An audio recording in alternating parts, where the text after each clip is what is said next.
Shalom Aleichem, welcome one, welcome all to the weekly PARSHA. This week is PARSHA's Yisro. Yisro was the father-in-law of Moshe Rabbeinu. It was to his house that Moshe fled from Paro, and he helped his daughters to feed the flock. And he married the eldest daughter, Tzipora. So Yisro was Moshe's father-in-law, and Yisro was an interesting fellow.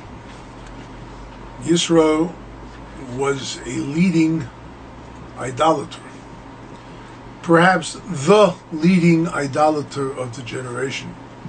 There wasn't an idolatry in the world that he didn't serve.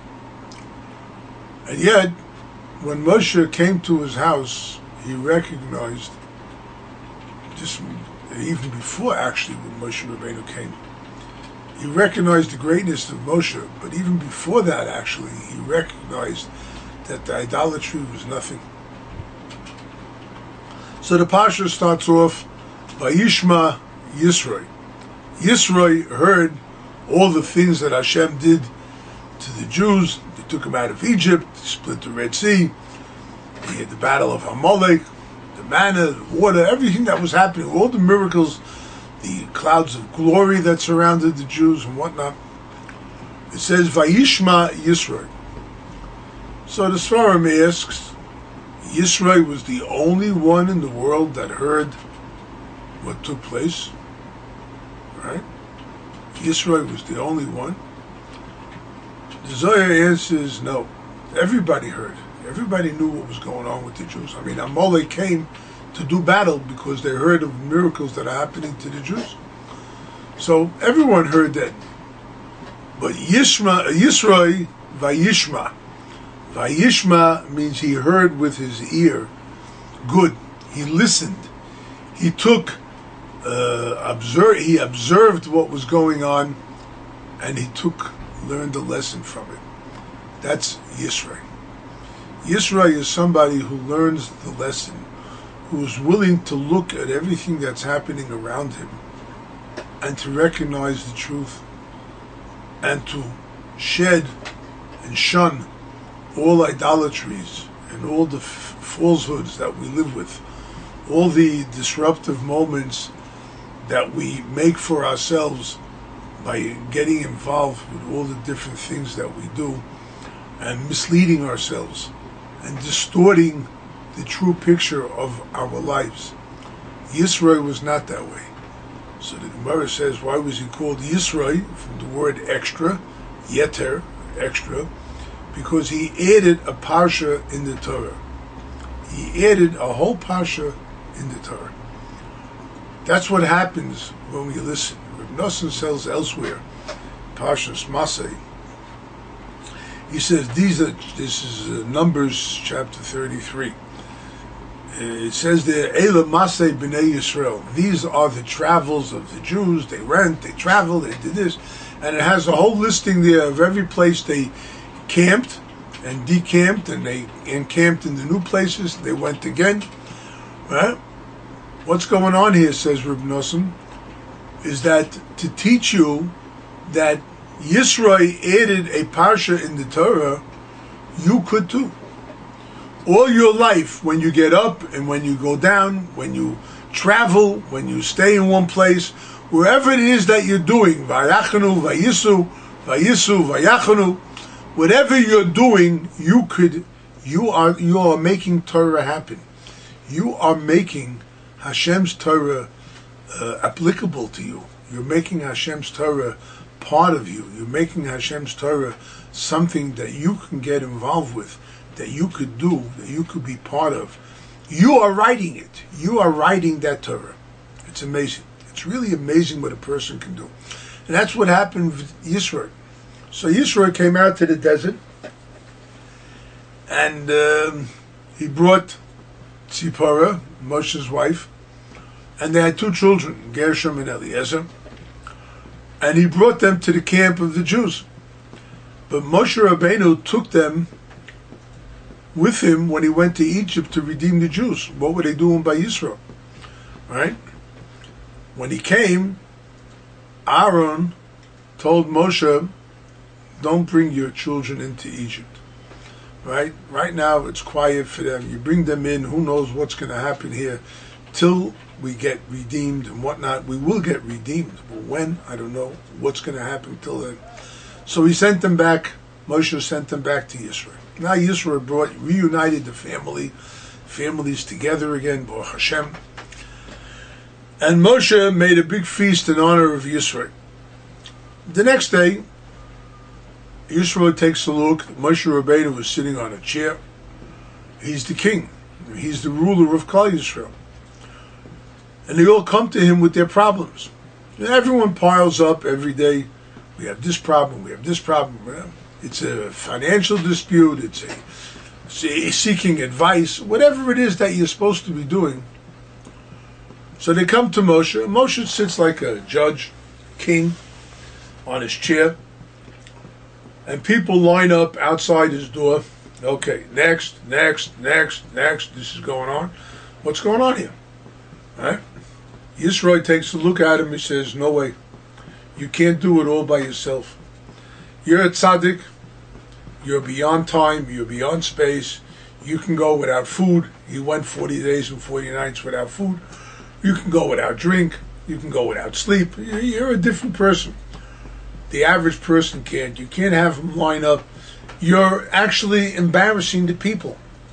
You're actually making life difficult for these are your people. You are in charge of the people. You're supposed to make life easier for them, not harder for them. All right? As a leader, you are a leader, Moshe Rabbeinu. Understand your position. And Yisro, this is the PARSHA that Yisro brought into Klal Yisrael. He brought them, he told them, Moshe Rabbeinu, listen, what you have to do is set up a tier system where you have the chiefs and you have the sub-chiefs, the deputies, the lower deputies. So you make leaders of thousands, leaders of hundreds, leaders of tens, leaders of 50s, whatever. The idea is you have to subdivide your power or delegate responsibility.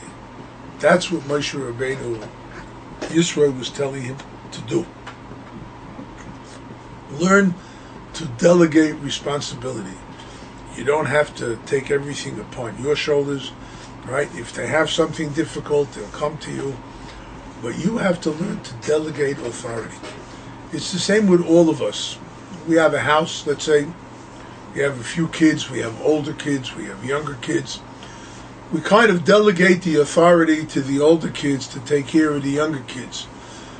But one thing we have to know is that you are the supreme authority in the house, and you have to put everyone in their right place. You have to choose the right person for the right job.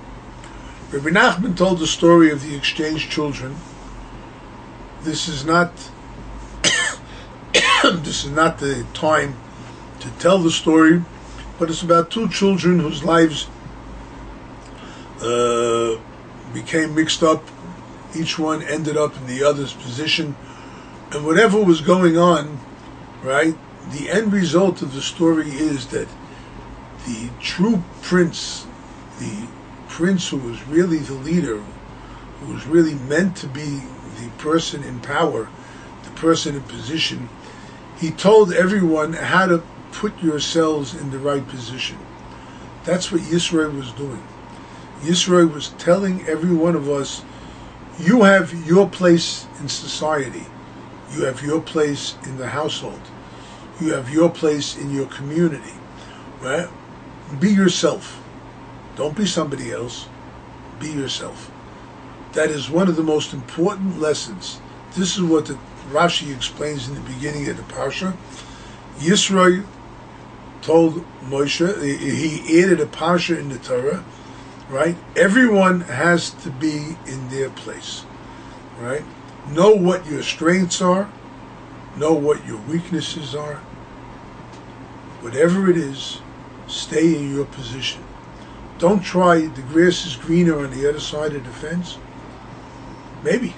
But maybe the neighbor is of the type of person who likes to take care of grass. And that's why it's greener.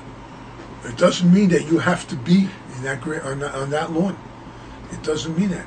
It means you have to do your job and let your neighbor do his job. Everyone has their position. I don't have to fight for somebody else's position.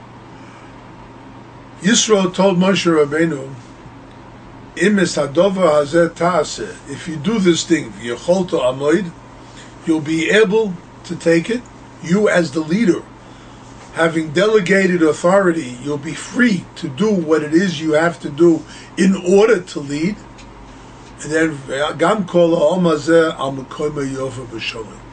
And then this entire nation, each one will come to their place peacefully, without strife, without arguments. You don't have to fight with the neighbors. I don't have to fight for the position in shul.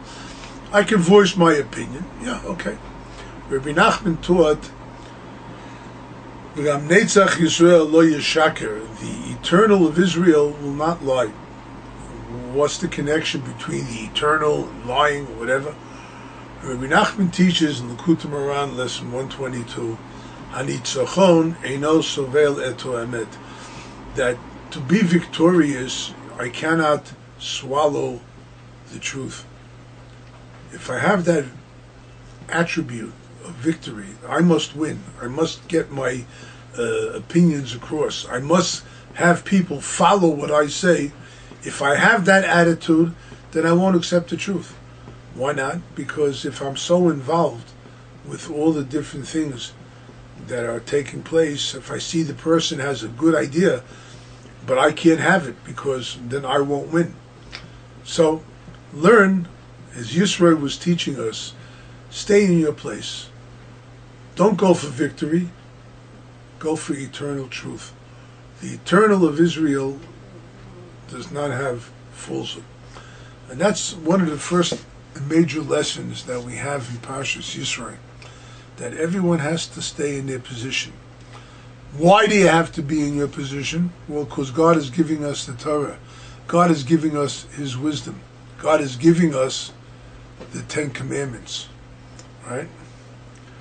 If He's going to give us the 10 Commandments, He's going to give us the entire Torah, then how am I going to be able to fulfill my obligation to myself, to my community, by doing what I do best? That's all that's required of us. Doing what I do best. If I can do that, if I can control myself, then I can receive the 10 Commandments. Then I can receive the Torah. I could see God, right? Because God revealed Himself when He gave over the 10 Commandments. If I accept upon myself the Torah, I'm accepting upon myself God. And then I can learn to experience Hashem and to be part with Hashem. And I can internalize it. Okay? I would like to leave this parsha with a kind of on a light side, something that I said many years ago. The Torah tells us that Matan Torah, the Gemara tells us, Matan Torah, the giving of the Torah, was given to us. It's like a chasana. It's like a wedding. It's a great wedding, a terrific wedding when Be'ezah Hashem, everyone is happy and joyous, and it's a great moment. Right? One of the things, the prerequisites of receiving the Torah, was the pasuk says, for 3 days, al tikshu el isha, do not go near your wife.